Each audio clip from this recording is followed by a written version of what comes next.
Here we go. Finally, we'd like to share some updates about the DLC coming for Pokemon Scarlet and Pokemon Violet, titled The Hidden Treasure of Area Zero. Nice. So many hype moments in these trailers.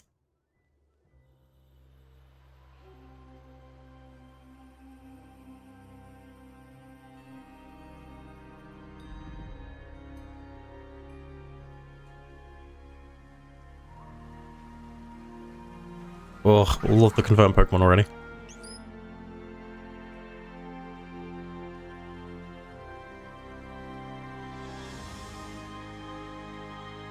It's so pretty.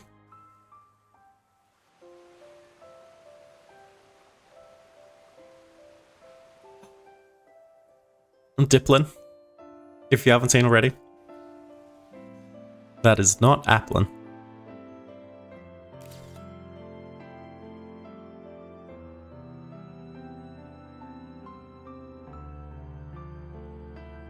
We're gonna get so many new characters and just... I'm actually so excited for these DLC. The question is, do I want it on my Scarlet or my Violet playthrough?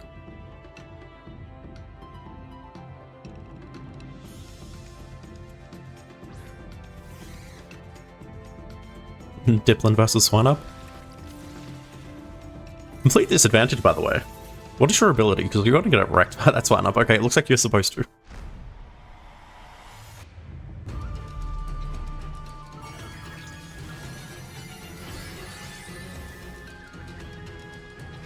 Okay, these Pokemon are supposed to have special terrestrializations.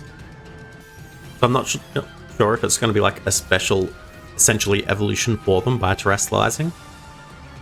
And like, are we still going to have the availability of every typing for it? Because I feel like you have to, but since the masks look so special, unless they're specifically going with that Pokemon's type, I wonder if the color's going to change or if it's always going to look the same no matter the typing.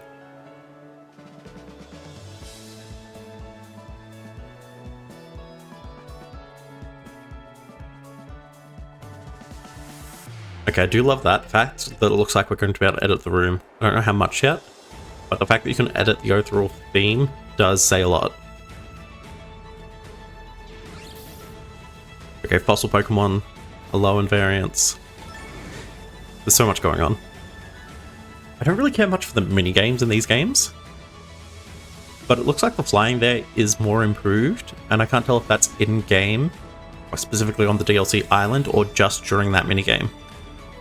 But normally you can't fly up like that. Most of this seems to be gameplay, so I'm assuming that's correct.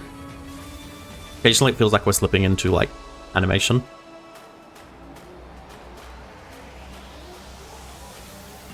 But this looks about the quality of the gameplay. Especially moments like this. So much going on.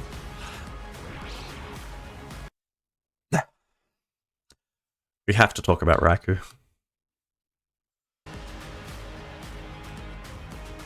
Why?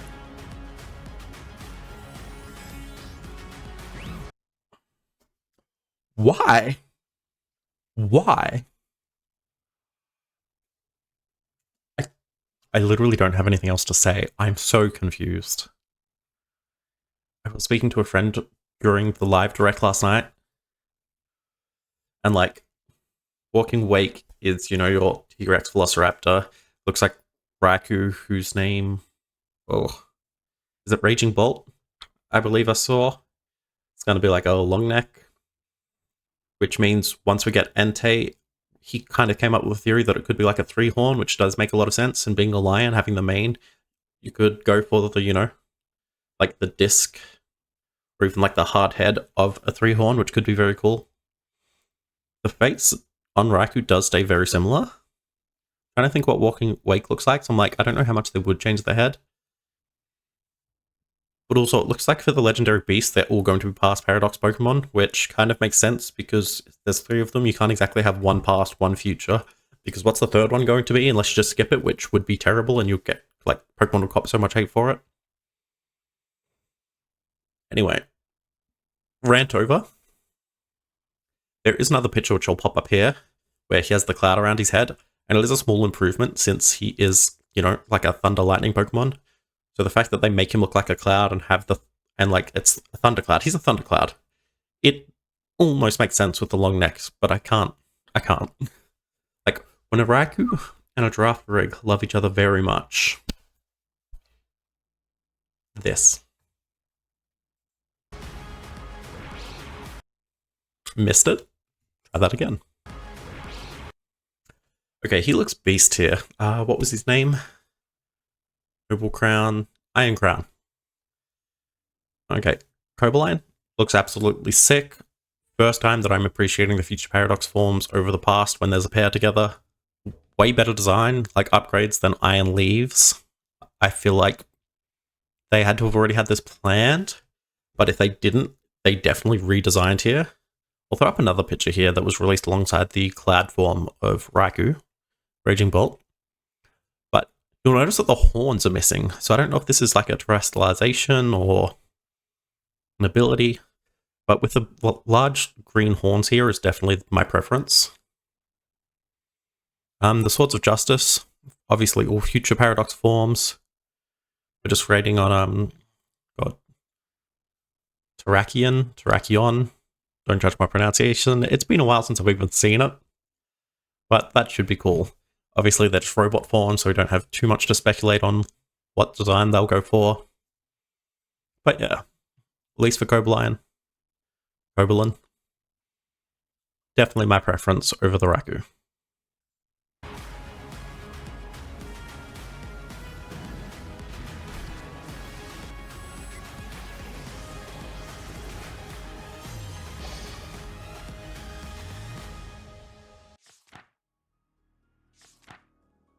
I do appreciate that they're including more of this.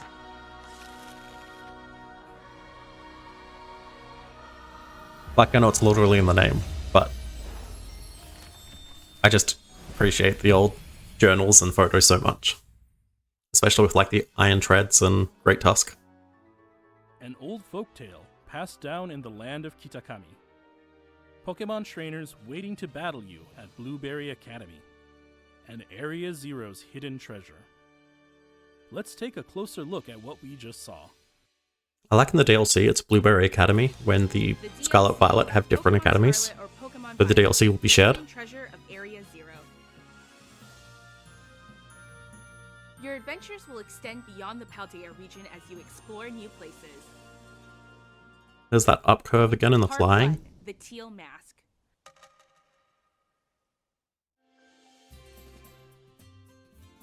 Supervised by Briar, one of the teachers at Blueberry Academy, you'll take part in this year's joint school trip.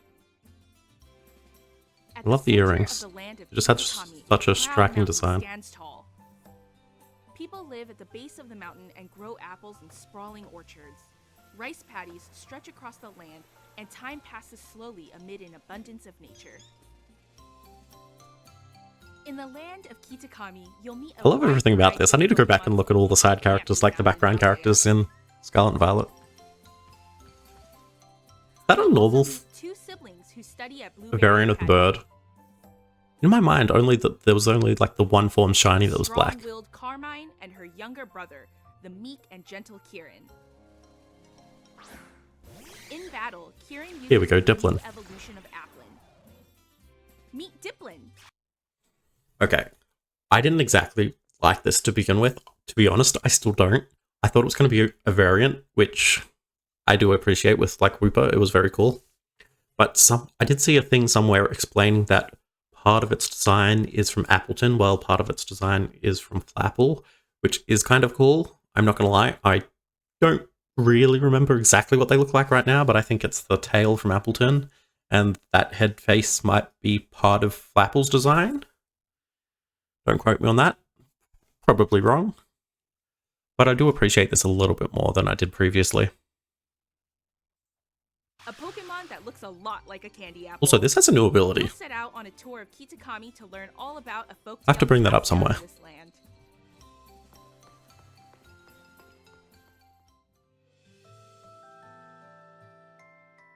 This folktale tells of Pokemon who once saved Kitakami from an evil ogre.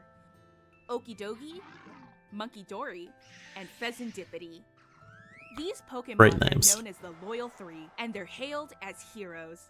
In the land of Kitakami, inspired by the tale of the Loyal Are we Three going and to get the ogre Pokemon? The Festival of Masks is held each year, and the village bustles with people and ogre. The festival I wasn't going of to, but let's have a Kitakami look. So obviously you've got your 3 loyal Pokemon there, and then this large ogre-like thing with its long, thin limbs.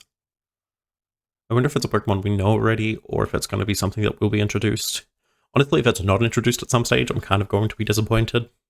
Judging by the size, though, the fact that those other ones are so small, I can't tell if they're supposed to be babies at the time, and like, they've grown up and become the loyal Pokemon now because of this. Or if that other Pokemon's just supposed to be massive, but really hoping we do get something for that.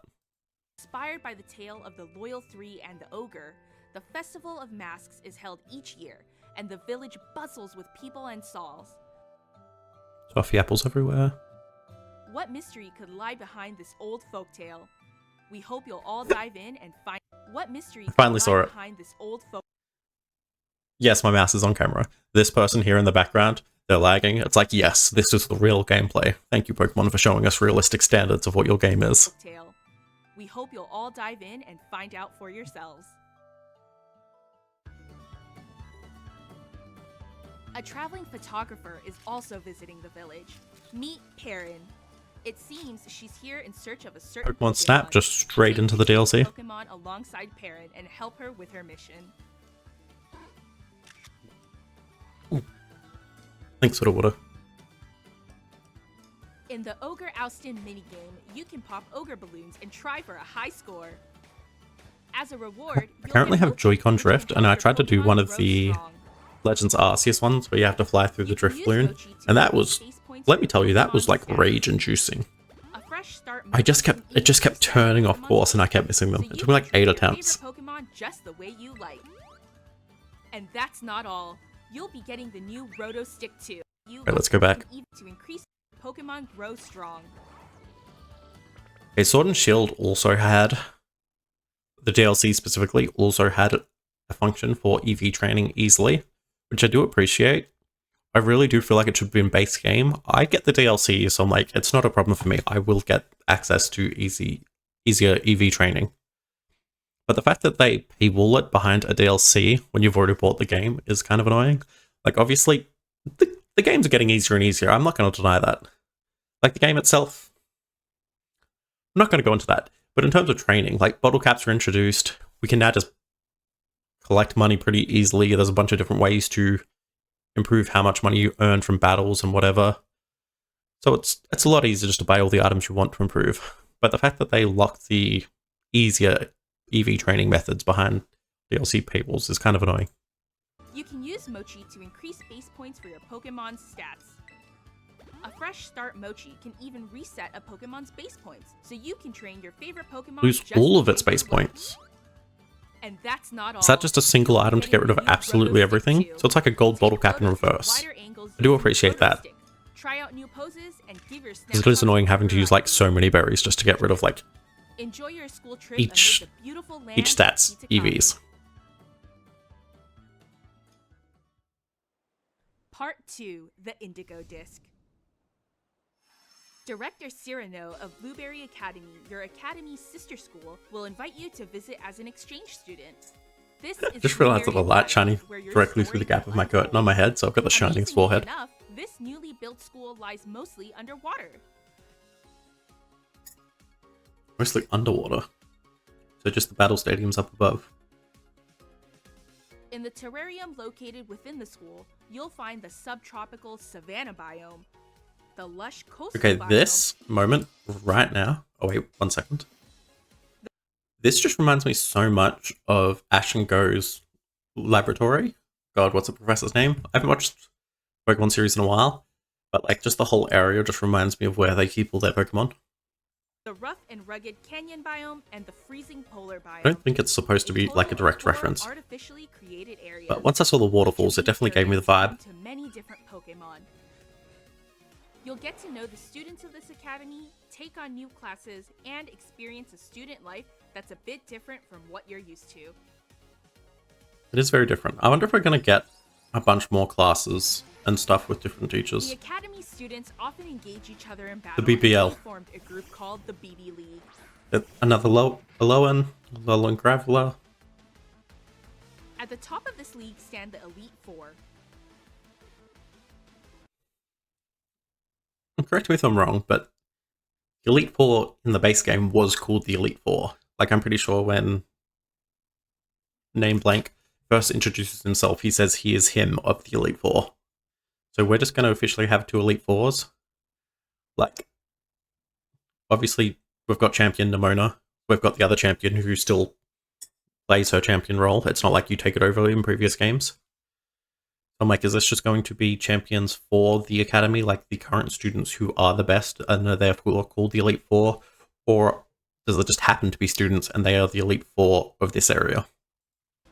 But Elite 8, do we officially have 2 Elite Fours in one region? The fiery, battle-loving cook Crispin, the taciturn and cool-headed Amaris, and Drayton, whose laid-back attitude belies his impressive battle skills. His foot is perfectly his backwards. Partner, Archaludon, is a new Archaludon? Pokemon that evolves from Duraludon. So excited. Oh, I was very hyped. Trainers are all And then waiting to Bridge. Throw it up on screen. Bridge. Why does it turn into a bridge? I get that it's more like... So the first one, everyone made the joke it looks like a building, because it does. Then Gigantamax form, it was literally a skyscraper. Now I've got the evolution. It unfolds. It doesn't have the lightning connected right now, but it just so much looks like a bridge. Is that deliberate? Is it just part of the design? It's just like, yes, architecture Pokemon. But I'm like, new move, very cool. We'll throw that up here too. I get it's supposed to be a railgun. I do appreciate the fact that it kind of transforms in its attack, but also feels so dumb. To take on their elite trials.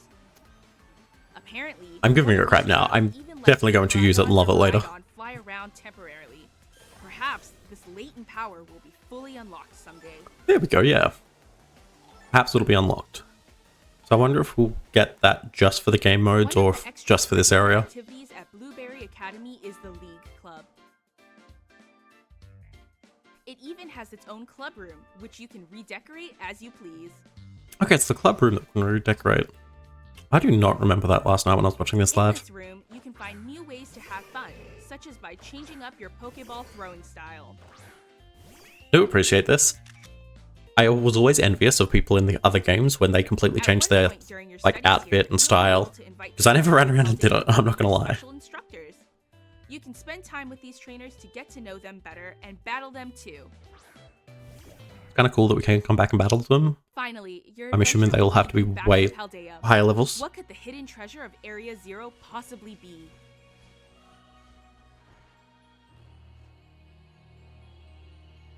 Ooh. That was Pokemon Scarlet and Pokemon Violet's DLC. The hidden treasure. Did they even Area hint on Zero. anything of what the hidden treasure is? Is it the the city? The Pokemon? Super hype though. Think? That is very exciting. We I thought that was have the amazing. release date Thank for you. Part 1, the Teal Mask. Please watch 13th of future September. announcements for more news on Part 2, the Indigo Disc. That's 1 month away. Okay, my birthday's at the end of the month, so definitely buying that. Of Kitakami, and the new encounters awaiting you there. That's all for today's presentation. Thank you. Thank you for tuning in. You're welcome. We're gonna leave it there. Okay, I'm super hyped. Just have to say, super excited, super hyped. There's so much good stuff going on in this, so I am very excited to watch it. I might... Well, first of all, I might get out of this light beam. I might upload this as a whole, and then put chapters in, but then I might also just edit it and upload each segment as is.